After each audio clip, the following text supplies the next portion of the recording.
All right, today I'm going to show you how to install the Dalton clutch kit for the Can-Am Defender HD11. I have a crew model with stock tires, so I'm doing the Dash 1 kit.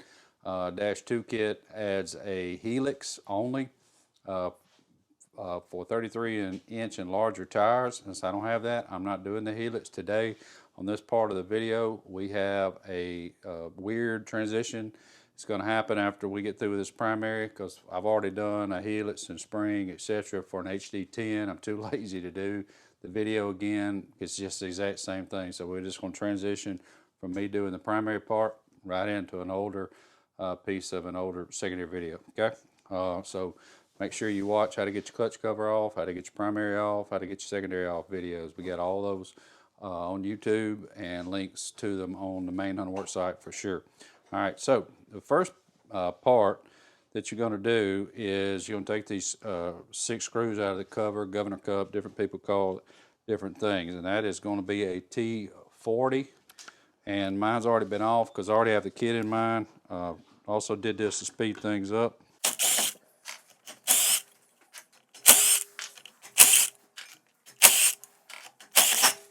All right, now the next part's going to be somewhat controversial. Why? Because we sell a governor cup tool that does work on the P-drive clutches.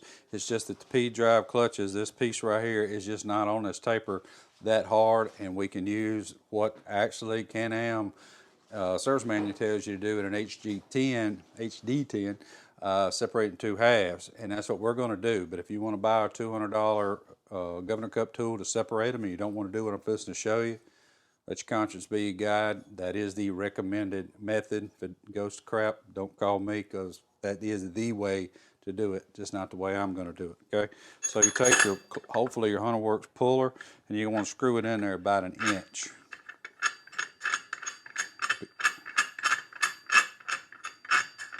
You're trying to get good contact. Now mine, I was supposed to say it's already broke, but it's not. And you'll want to pick this up over a table, a little bit above it, and take a good, not just a little framing hammer, not one of these, but just a little 2-pound sledge, and hit this puller. Everybody that's in the room fixing to hit. All right, and it came loose. Real easy. I would not buy the $200 tool from us to do this. Unscrew your puller. While I'm doing this, your clutches is threaded inside it, and then this goes in, and then this bottoms out on your crank when you're trying to pull it off. And the reason I thought about that is your bolt that holds this on, of course that's going to be covered in primary, but just something to reiterate while I was thinking about it, is your bolt has to screw through its threads first, then into the crank. So it's threads, and it jumps over, and then you start it again. Okay, that's just a little extra. I ain't gonna charge you nothing for that. Okay, the next move is to get the snap ring off the spring cup. Hopefully you're going to be using a Hunterworks compressor. You're going to want to take a black marker. I marked mine here where this air is, right down here on the movable sheave. Put a black mark so that you can put it back in the same place. And get your compressor on there. We do have now what's called a P-drive bale. Just to give you an example of something, we have, these are what we call bales. This is our standard bale, large bale, now a medium bale used for the P-drive clutches. And you want to make sure that you get it kind of, it's kind of a little convex cave, whatever you want to call it. Start mashing it down a little bit till you clear that snap ring right there. Now, I do not have the proper snap ring, outside snap ring pliers to get this out. And maybe I can get Hunter to zoom in here. It's this redneck method, but you know what? Everybody does not always have all the same tools, okay?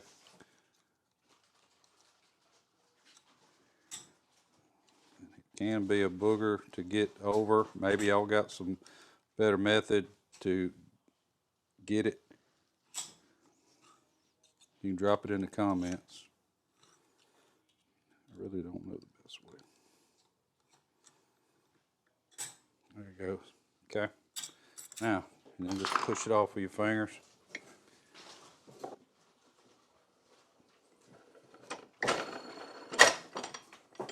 like I said, mine already has a kit in it. I'm just going to go through the motions, show you how to do it. All right, now take this off. Spring, this is a factory spring. This is a Dalton spring.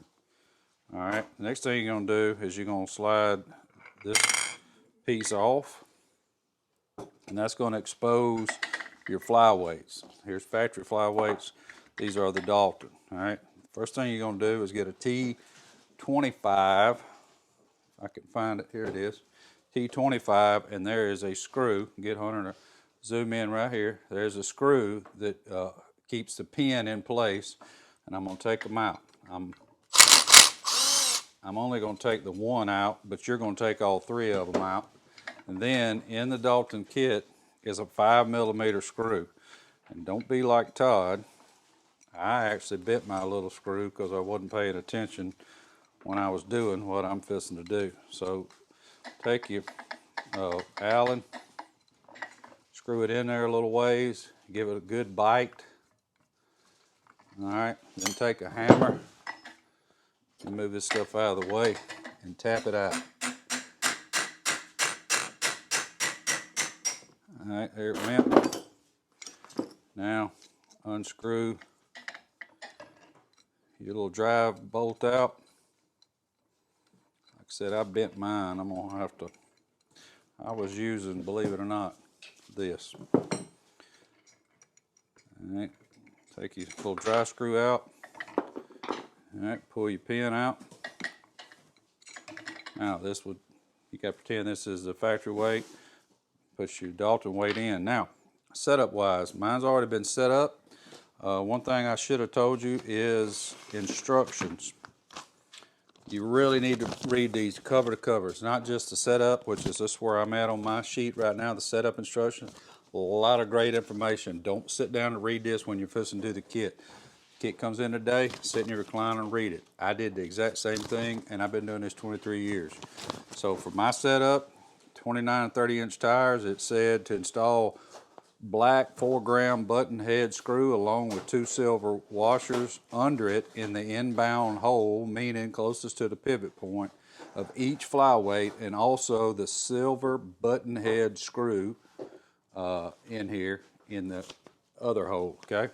So that's what I did. Probably wouldn't hurt to put a little blue Loctite on there. These instructions do not mention it. It would not hurt a thing. Once you set it up according to your setup, then simply reverse the order. These pivot pins that they're using have threads in both ends, so it really doesn't matter what direction you go back. And let's see, Hunter, just get your weight in there, get it lined up. Now, this is probably not the way, it's a way. If I had a, what do you call it, a punch, I'd probably use a punch, but I'm going to tap it back in. And you actually can look up in the hole here and see when it's bottomed out. Okay. Now we're going to get a little blue Loctite.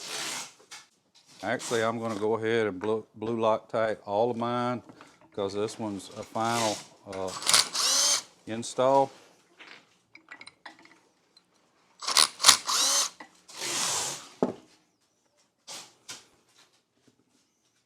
Got some good guys working here, working in the background. Tell them we just do it back here, this video. All right, get that started. Now, there is a torque on that. It is 25 inch-pounds. I use Milwaukee and finger control. You do what you think is right. But again, don't blame me if it goes to crap. All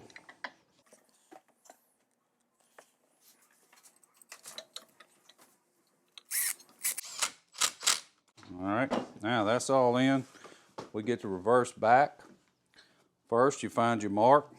There's my black mark, here's my black mark. When you're setting this piece down on there, you'll see that there's holes in here, and the flyweights have to go in those holes. And you also need to make sure that your rollers are sliding in the groove where they're supposed to go on each side. So it's kind of you're doing several little things all at one time, and it's a little hard to do it while on camera. I think I got it. All right, you'll want to check here. Make sure this little pointed part is in between the two, all three, and that your weights or flyweights, the tips of them, is in that hole, and we are in fact lined up. Now, take your green spring, your spring cup and your snap ring should be still sitting there. Get our bail. Now, one thing, your bail may not come with this. This is a Polaris roller. We use old rollers or new rollers that we take out as a washer. Yours may come with that, may come with a washer. Don't panic. It's just something to keep the metal from rubbing on metal, okay? Now, it's going to be hard to see. I got this mashed down, and you actually can do this part with your fingers. Get Hunter to come around here, get it started on one side, and push it down. Easy. A lot easier to go in than get out. Like I said, I don't want to buy a pair of outside snap ring pliers just for this. Now, I was wrong. I think that is 44 inch-pounds. I don't want to tell you long, it's in your instructions. Dalton wants you to do it correct. 44 inch-pounds for the pin screws, 24 foot-pounds for the part we're fixing to put on. So put your governor cup or spring deal back on, and I'm going to put blue Loctite. His instructions calls for green. I'm sure he got it out of the service manual. Green requires heat. I might want to go back in here another day, and it would be tough to get out, so I'm putting blue. All right, now this is 24. If you watch any of my videos in the past, I don't torque everything. You let your conscience be your guide. I'm tighten them up in a cross pattern. And your primary clutch kit is in. All right, so now just use our video, how to remove and reinstall primary clutch kit. Put your primary back on. You certainly want to, once again, read the instructions, check your engine RPM. It may need adjustment, I hope it don't, because it's kind of a pain.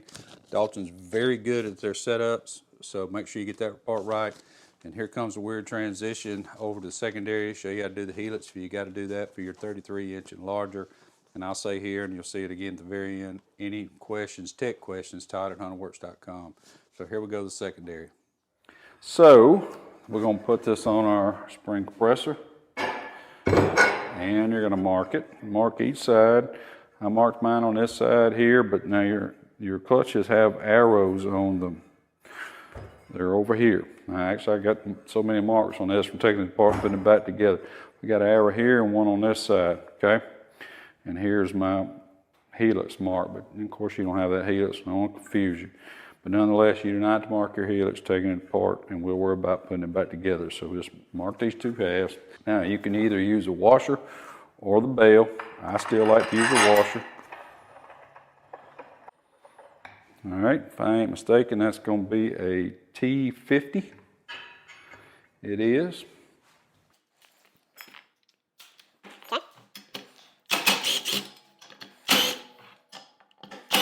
All right, set your screws off to the side. FYI, Dalton's got torque specs in there too. Now, take this handle off and expect a little extra racket, because as this thing comes, this piece is wanting to spring around. So it's not no good way to hold it to keep it from happening. But we'll keep going here.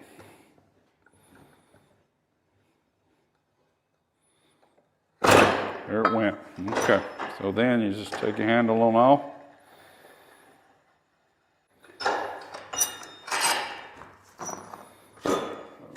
Set your secondary over here to the side. Good time to inspect it, do any maintenance.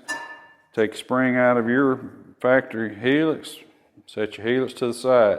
Now this particular kit does not have a secondary spring, doesn't need it. Just needs the different helix and the weights. So you're going to take your stock spring. We can do it several ways, but you're going to find the number 4 hole, and they're engraved right around this edge.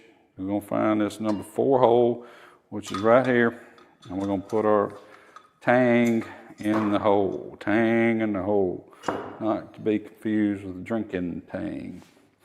Got to be old to know what that is. Take your spring cup of the hole, put it down. And there's several ways you can do this.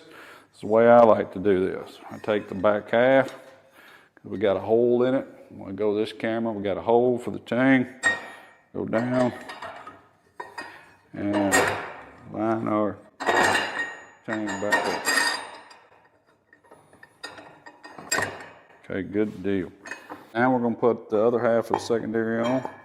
Get over the shaft. Now let's line up our marks. If you want to verify it, make sure you got your little arrows. They do not perfectly line up because there's a rib in the way. One arrow is straight out and the other side points like this. Kind of an odd thing, okay? Now, put your washer back on and your handle. We're going to put just a tiny bit of pressure on it, not much. And so at this point, you want to get you a strap wrench put on there. Go around your helix, makes it much easier. Also make sure that if you've marked your clutch up before, like I did, you don't have too many marks on it. So certainly go by your arrows on the back of the secondary. And if you want to double check yourself, there's going to be one on the other side. All right, so get your strap wrench on and barely get this going. And there's not a good way. We got to go one over.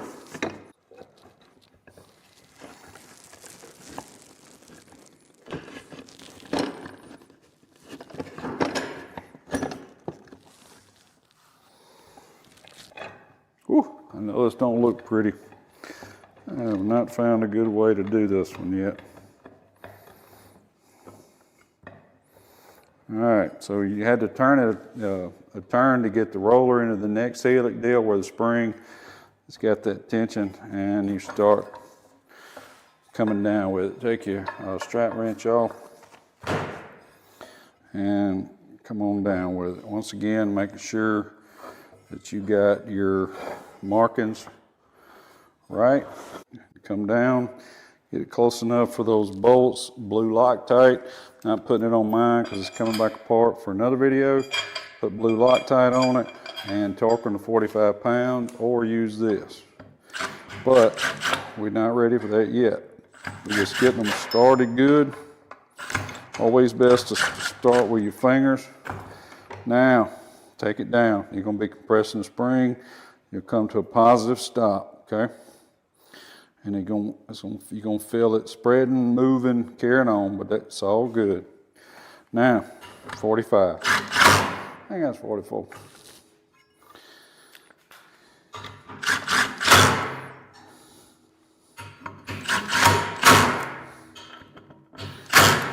All right, take your handle off.